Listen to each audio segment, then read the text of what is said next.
Gratuity PF వెంట చెల్లించాలి, security deposit వెంట చెల్లించాలి, ఇన్సూరెన్స్ బకాయిలు వెంట చెల్లించాలి, ఉద్యోగుల సమస్యలు వెంట పరిష్కారం చేయాలి, రచించాలి సహకార సొసైటీ యాజమాన్యం వైఖరి. ప్రభుత్వ ఉద్యోగుల సహకార సంస్థలో పనిచేస్తున్న రిటైర్మెంట్ ఉద్యోగుల సమస్య వెంట పరిష్కారం చేయాలి, పెండింగ్ బకాయిలు వెంట చెల్లించాలి. ప్రభుత్వ ఉద్యోగుల సహకార స్టోర్స్ లో పనిచేసినటువంటి విశ్రాంతి ఉద్యోగుల సమస్యల పరిష్కారం చేయాలని కోరుతూ ఈ రోజు కార్యాలయం ముందు శ్రీకాకుళంలో ధర్నా చేపట్టడం జరిగింది సిఐటి ఆధ్వర్యంలో.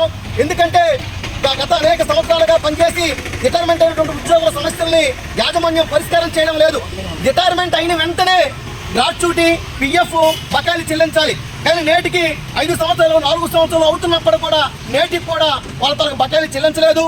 వెంటనే తక్షణమే అలాగే గ్రాట్యుటీ, అలాగే PF, group insurance, security deposit బకాయిలు వెంటనే చెల్లించాలి, లేకుంటే మాత్రం ఈ పోరాటాన్ని ముందుకు తీసుకెళ్తాం. కలెక్టర్ గారు కూడా చెల్లించాలని చెప్పి ఆదేశాలు జారీ చేసినప్పుడు కూడా ప్రభుత్వ ఉద్యోగుల సహకార స్టోర్స్ ద్వారా యాజమాన్యం ఈరోజు మొండి వైఖరిగా అవలంబిస్తూ ఉంది.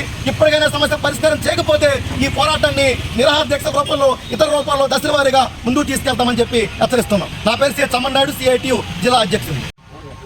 2023 సంవత్సరం నుంచి అప్లికేషన్ ఇవ్వడం, కలెక్టర్ ఫిర్యాదు చేయడం, బీజేపీ వచ్చి ఫిర్యాదు చేయడం నేటి పరిణామం జరుగుతుంది.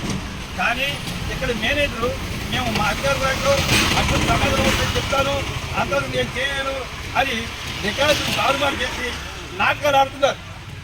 ఈ నేపథ్యంలో సిఐటి నేతృత్వంలో మా ఆల్ పెన్షన్స్ రిటైర్ పెన్షన్స్ మద్దతుతో ఈ కార్యక్రమం నిర్వహిస్తున్నాం.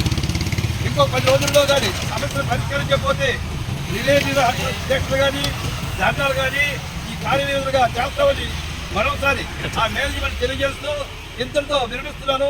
నా పేరు దంతం భారతదేశం, all pensions and retire pensions association జిల్లా అధ్యక్షుడు.